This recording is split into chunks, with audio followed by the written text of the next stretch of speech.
दोस्तों ये वीडियो सिर्फ शिक्षा के उद्देश्य से बनाया गया है। इसमें दी गई जानकारी किसी भी निवेश सलाह की तरह नहीं है। निवेश करने से पहले अपने वित्तीय सलाहकार से सलाह जरूर लें। नमस्कार दोस्तों, आज के इस वीडियो में मैं आप सभी को 3 ऐसे बड़े आईपीओ के बारे में बताने वाला हूं जो आज ओपन हुए हैं। विद्या वायर से एक्वस लिमिटेड और मीशो, ये तीनों कंपनियां अलग अलग सेक्टर की हैं और तीनों में ही कमाई का अलग अलग मौका हो सकता है। क्या इनमें लिस्टिंग गेन मिलेगा या लंबी अवधि के लिए होल्ड करना चाहिए या फिर नहीं? आईपीओ के dates, subscription status, GMP complete review दोस्तों तीनों आईपीओ का इस एक ही वीडियो में मिलने वाला है। तो वीडियो को दोस्तों पूरा अंत तक जरूर वॉच करें। आप सभी से एक छोटा सा रिक्वेस्ट है और चैनल को जरूर सब्सक्राइब करें पूरा इंफॉर्मेशन जानने के लिए। तो आइए दोस्तों इन तीनों आईपीओ को एक एक करके आसान भाषा में एनालिसिस करते हैं ताकि आप अपना फैसला सही से ले सकें। सबसे पहले बात करते हैं विद्या वायर की। यह एक गुजरात बेस्ड कंपनी है जो तांबे और एल्युमिनियम के तार बनाती है जो बिजली के डिवाइसेस जैसे ट्रांसफार्मर और इलेक्ट्रिक वाहनों में यूज किए जाते हैं। अब दोस्तों इस आईपीओ के हम डेट्स के बारे में थोड़ा डिटेल के बारे में जान लेते हैं। तो ओपन जैसा कि आज आपको पता है 3 दिसंबर है, तो आज से ओपन है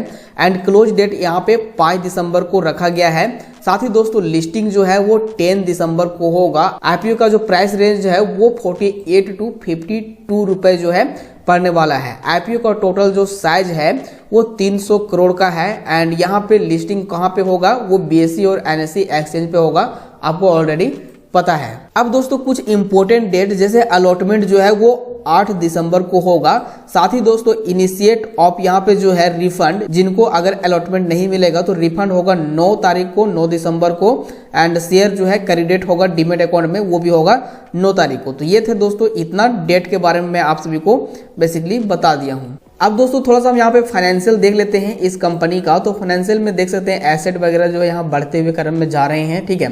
साथ ही दोस्तों अगर हम यहाँ पे प्रॉफिट आफ्टर टैक्स की बात करें जो कि बहुत ज़्यादा इंपॉर्टेंट होता है, 2023 में मार्च से यहाँ पे दिख रहा है कितने 21 करोड़, 2024 मार्च में यहाँ पे दे रहा 25 करोड़ एंड दोस्तों यहाँ पे 2025 मार्च में 31 मार्च में 40 करोड़ एंड अभी जो है ये रिपोर्ट दोस्तों बेसिकली बता रहा है 30 जून 2025 का 12 करोड़ बेसिकली दिख रहा है। और भी सारी चीज़ें जैसे कि यहाँ पे आप बोरोइंग देखेंगे, लोन्स वगैरह, कर्ज वगैरह जो है वो 97 करोड़ था पहले 2023 में, उसके बाद फिर 2024 में इतना बढ़ा है, फिर बढ़ा है एंड यहाँ पे 2025 जून में जो है वो यहाँ पे बढ़ गया। तो इसके ऊपर बोरो भी है। और साथ ही दोस्तों अगर पी रेशियो के बारे में अगर हम यहाँ पे बात करें तो नीचे देख सकते हैं प्री आईपीओ में देख सकते हैं ईपीएस जो है अर्निंग पर शेयर वो 2 रुपये 55 पैसे हैं और पी यहाँ पे जो है 20 है। तो ज़्यादा दोस्तों यहाँ पे पी नहीं है, बढ़िया है, आप इसे बोल सकते हैं। अब इसके सब्सक्रिप्शन स्टेटस की बात करें तो देख सकते हैं यहाँ पे टोटल जो है वो 0.52 यहाँ पे सब्सक्रिप्शन स्टेटस अभी यहाँ पे शो हो रहा है। मार्केट अभी ओपन ही है, क्लोज नहीं हुआ है। दो देखने को मिल रहा है एनआईए और रिटेल जो है ये दोनों यहाँ पे बेसिकली सब्सक्राइब कर रहे हैं। अब इस कंपनी का जो स्ट्रेंथ है, स्ट्रेंथ एंड वीकनेसेस को हम देखते हैं तो इनका सेक्टर जो है वायर एंड केबल्स का है जो भारत में इंफ्रास्ट्रक्चर और ईवी ग्रोथ के कारण तेजी से बढ़ रहा है। दोस्तों कंपनी का प्रॉफिट जो है वो लगातार अच्छी ही देखने को मिल रहा है। साथ ही आईपीओ का जो वैल्यूएशन है वो इंडस्ट्री के मुकाबले काफी ज्यादा यहाँ पे बेसिकली आप समझ सकते हैं कम है और आकर्षक, इसीलिए दोस्तों ये आईपीओ देखने को मिल रहा है। अब हम यहाँ पे इसका वीकनेसेस की बात करें तो ये कॉपर पर पूरा जो है डिपेंडेंसी इस कंपनी का है और तांबे की कीमत में उतार चढ़ाव यानी वोलेटिलिटी इनके मुनाफे पर असर डाल सकता है। दोस्तों जीएमपी अगर हम बात करें ग्रे मार्केट प्रीमियम की तो चल रहा है अभी 6 रुपए। तो इस हिसाब से फ्रेंड्स यहाँ पे देख सकते हैं ये रहा फर्स्ट कंपनी का रिव्यू। अगर मैं अपना इस कंपनी के ऊपर व्यू दूं तो दोस्तों लंबी अवधि के लिए आप अच्छी मान सकते हैं क्योंकि यह ट्रांसफार्मर ग्रोथ से जुड़ी हुई कंपनी है। बाकी का फ्रेंड्स इन्वेस्ट करना ना करना आपके पर्सनल ओपिनियन के ऊपर है, पर्सनल रिव्यू के ऊपर है। दूसरी नंबर कंपनी है एक्वास लिमिटेड जो एक precision engineering and manufacturing firm है। यह मुख्य रूप से एयरोस्पेस, हवाई जहाज के नट बोल्ट, कल पुर्जे बनाते हैं, कंज्यूमर ड्यूरेबल्स और अन्य मैन्युफैक्चरिंग सेक्टर के लिए जटिल पुर्जे बनाती है। अगर कंपनी के इंपोर्टेंट डेट्स की बात करें तो यहाँ पे देख सकते हैं ओपनिंग यानी कि आज है 3 दिसंबर और क्लोज की बात करें तो 5 दिसंबर को ये क्लोज होगा। लिस्टिंग डेट की बात करें तो देख सकते हैं 10 दिसंबर 2025 को लिस्ट होगा और प्राइस बैंड की बात करें तो 118 रुपये टू 124 रुपये जो है इस कंपनी का प्राइस बैंड है और टोटल आईपीओ का जो 921 करोड़ टोटल आईपीओ का साइज है। अब दोस्तों अलॉटमेंट के बारे में बात करें तो 8 दिसंबर को अलॉटमेंट होने वाला है एंड रिफंड की बात करें तो 9 दिसंबर को बेसिकली रिफंड होगा और डीमेट में जो शेयर है वो ट्रांसफर होगा 9 तारीख को। साथ ही दोस्तों लिस्टिंग 10 दिसंबर को यहाँ पे होने वाला है।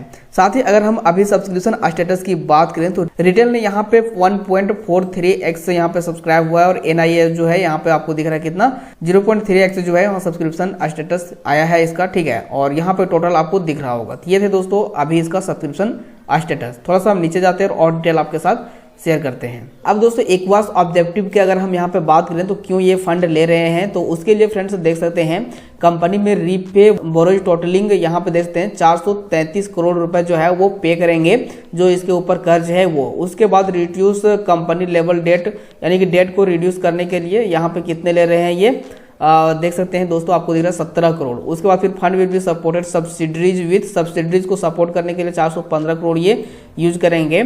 साथ ही aero structure manufacturing India receives इतना करोड़ से सपोर्ट के लिए, ठीक है।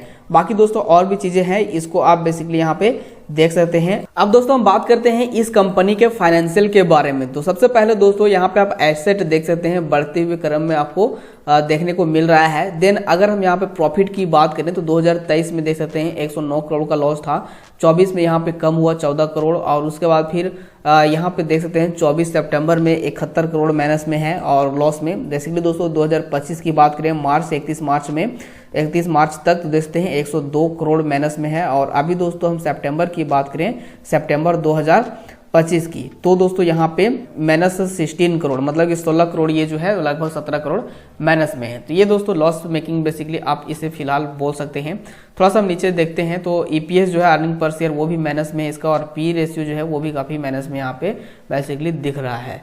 अब फ्रेंड्स इसका लेटेस्ट GMP की अगर हम बात करें तो वो भी जानना बहुत जरूरी होता है। GMP देखने से पहले दोस्तों एक डिस्क्लेमर मैं दे देता हूँ, GMP पर आप टोटली भरोसा नहीं कर सकते हैं, ठीक है।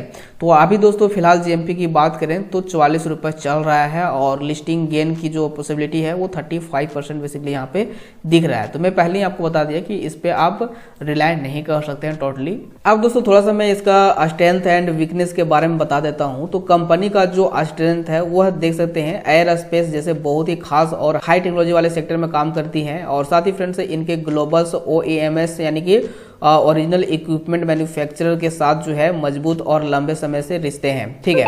IPO का पैसा मुख्य रूप से कर्ज चुकाने और नई मशीनरी खरीदने में इस्तेमाल होगा, जिससे कंपनी की बैलेंस शीट बेहतर हो सकती है, ठीक है। इसे आप देख सकते हैं। अगर हम रिस्क की बात करें तो सबसे बड़ा पॉइंट यहाँ पे आता है कंपनी अभी मुनाफे में नहीं है, लॉस मेकिंग। पिछले साल भी कंपनी ने लॉस बुक किया था, यानी कि कैपेसिटी यूटिलाइजेशन है अभी भी कम है। अब रहा मेरा व्यू, तो यह एक हाई रिस्क और हाई रिवार्ड वाला जो है बेसिकली निवेश आपका हो सकता है अगर आप रिस्क ले सकते हैं और एयर स्पेस सेक्टर की ग्रोथ पर आपको भरोसा है तो ही दोस्तों आप लंबे अवधि के लिए सोचें। अब दोस्तों हम बात करते हैं तीसरी और सबसे चर्चित कंपनी का, मीशो। यह एक ई-कॉमर्स प्लेटफॉर्म है, लेकिन इसका फोकस अमेजोन और फ्लिपकार्ट से अलग है। यह टियर 2 और टियर 3 शहरों वॉल्यूम फोकस्ड ग्राहकों छोटे सेलर्स पर ज्यादा ध्यान देती है। अब दोस्तों इस कंपनी के डिटेल्स को हम थोड़ा जानते हैं। ओपन डेट अगर हम यहाँ बात करें तो 3 दिसंबर को है, क्लोज डेट यहाँ पे 5 दिसंबर को रखा गया है। प्राइसिंग बैंड के यहाँ पे हम बात करें प्राइस बैंड की तो 105 से 111 रुपये प्राइस बैंड इसका है। इशू साइज की अगर हम बात करें तो 5421 करोड़ का यहाँ पे है issue size. And allotment rate की बात करें तो 8 तारीख को यहाँ पे 8 दिसंबर को अलॉटमेंट फाइनलाइज किया गया है। साथ ही रिफंड जो है वो 9 तारीख को होगा, जिनको नहीं मिलेगा तो रिफंड आ जाएगा 9 तारीख को। डिमेट में शेयर क्रेडिट होगा, देख सकते हैं 9 दिसंबर को ही। एंड लिस्टिंग जो है वो 10 दिसंबर को हो जाएगा। साथ ही दोस्तों करंट अगर हम यहाँ पे बात करें स्टेटस, सब्सक्रिप्शन स्टेटस का, तो देख सकते हैं आपको यहाँ पे सामने नजर आ रहा होगा NIA और यहाँ पे रिटेल, और टोटल दोस्तों 0.2x जो है सब्सक्राइब हुआ है फिलहाल के मैं यहाँ पे बारे में आपको बता दिया। अब दोस्तों हम यहाँ पे बात करते हैं कंपनी का ऑब्जेक्टिव्स क्या है। तो देख सकते हैं सबसे पहले यहाँ पे दोस्तों जो है वो कंपनी प्लान से 1390 करोड़ क्लाउड इन्वेस्टमेंट के लिए कंपनी प्लान कर रही है। तो इसी के लिए दोस्तों यहाँ पे इतने फंड ये ले रही है। उसके बाद फिर 480 crore will fund ML and AI salaries, इनको फंड करने के लिए ये जो है पैसे ले रही है, ठीक है, ताकि दोस्तों आर्टिफिशियल चीजों को यहाँ पे इस्तेमाल कर सके या उसके लिए ये जो है। उसके बाद जो थर्ड पॉइंट है 1020 करोड़ से सपोर्ट ब्रांड्स मार्केटिंग में ये जो है इनिशिएटिव के लिए यूज करेंगे।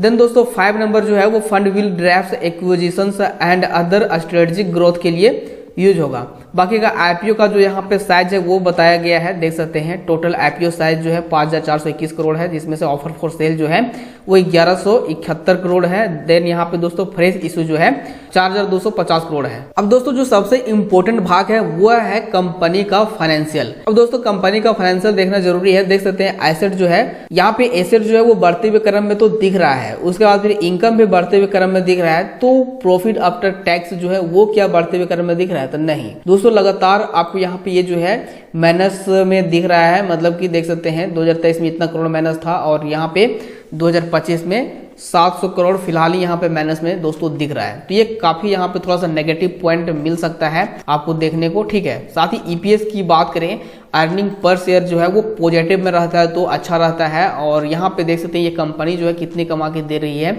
ये देख सकते हैं पर शेयर वो बता रहा है कि -9 यहाँ पे रुपए बेसिकली दिख रहा है। तो ये दोस्तों ईपीएस जो है अर्निंग पर शेयर ये भी यहाँ माइनस में है, पी रेशियो भी यहाँ पे बेसिकली माइनस में है। तो ये दोस्तों यहाँ पे नेगेटिव पॉइंट तो थोड़ा सा आपको देखने को मिल रहा है। अब यहाँ पे हम बात करते हैं जीएमपी, इसका क्या है, लोगों ने कितना यहाँ पे इंटरेस्ट दिखाया है वो आप देख सकते हैं डे 1 में आपको देखने को मिल रहा है। थोड़ा सा हम नीचे आते हैं और देख सकते हैं अभी भी दोस्तों 246 रुपए पे बेसिकली इसका अभी जीएमपी चल रहा है। एंड सब्सक्रिप्शन रेट भी यहाँ पे बेसिकली दिख रहा है कि 1x सब्सक्राइब हो चुका है और 42% यहाँ पे बेसिकली मिलने का चांसेज है, ठीक है। ये दोस्तों एग्जैक्ट नहीं बताता है, जीएमपी घटते बढ़ते रहता है, जस्ट एक अनुमान आप इसे मान सकते हैं। अब दोस्तों इसका हम स्ट्रेंथ एंड वीकनेस के बात करते हैं जो बहुत ज्यादा इंपॉर्टेंट है। तो मीशो भारत में सबसे ज्यादा ऑर्डर और सबसे ज्यादा ग्राहक यानी यूजर वाली एक ई कॉमर्स कंपनी में से एक बन गई है, जैसा कि आपको ऑलरेडी पता है। देन फ्रेंड्स आईपीओ का जो पैसा है वो क्लाउड या एआई या फिर एमएलएल यानी कि आर्टिफिशियल इंटेलिजेंस और मार्केटिंग पर खर्च होगा जो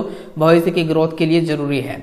अगर हम यहाँ पे रिस्क की बात करें, जोखिम की बात करें, तो कंपनी अभी भी घाटे में है, लॉस मेकिंग है, हालांकि इनका घाटा कम करने का रुझान दिख रहा है। दूसरी पॉइंट की अगर हम बात करें तो बड़ी ई कॉमर्स कंपनियों से कड़ा मुकाबला इनको मिलता है। अगर फ्रेंड्स जीएमपी की बात करें तो मैं आपको ऑलरेडी बता दिया हूँ 42 से 50 के बीच में जो है बेसिकली लिस्टिंग गेन का पॉसिबिलिटी इसमें दिख रहा है। और लास्ट में मैं अपना अगर रिव्यू यहाँ पे दूं तो यह एक हाई ग्रोथ टेक्नोलॉजी कंपनी है। लॉन्ग टर्म के लिए अगर आप ई कॉमर्स के भविष्य में विश्वास रखते हैं और जोखिम लेने की क्षमता रखते हैं तो विचार कर सकते हैं। कंपनी का फोकस जो है वो प्रॉफिटेबिलिटी पे आ गया है। तो फ्रेंड्स अगर आप सिर्फ लिस्टिंग गेन चाहते हैं तो मीशो और एक्वर्स में सबसे मजबूत संकेत दिख रहे हैं। अगर आप सुरक्षित और लाभदायक कंपनी की तलाश में हैं तो विद्या वायर्स पर विचार कर सकते हैं। याद रहे फ्रेंड्स, आईपीओ में निवेश करने से पहले आप वित्तीय सलाहकार से सलाह जरूर लें और कंपनी के आरएचपी यानी कि रेड हायरिंग प्रोस्पेक्टस जो है उसे ध्यान से पढ़ें, तभी आप कुछ डिसीजन लें। और साथ ही फ्रेंड्स आप ये बताना बिल्कुल भी ना भूलें आपको कौन सा आईपीओ सबसे अच्छा लगा, कमेंट्स में आप हमें बता सकते हैं। इस वीडियो को लाइक करें और शेयर करें,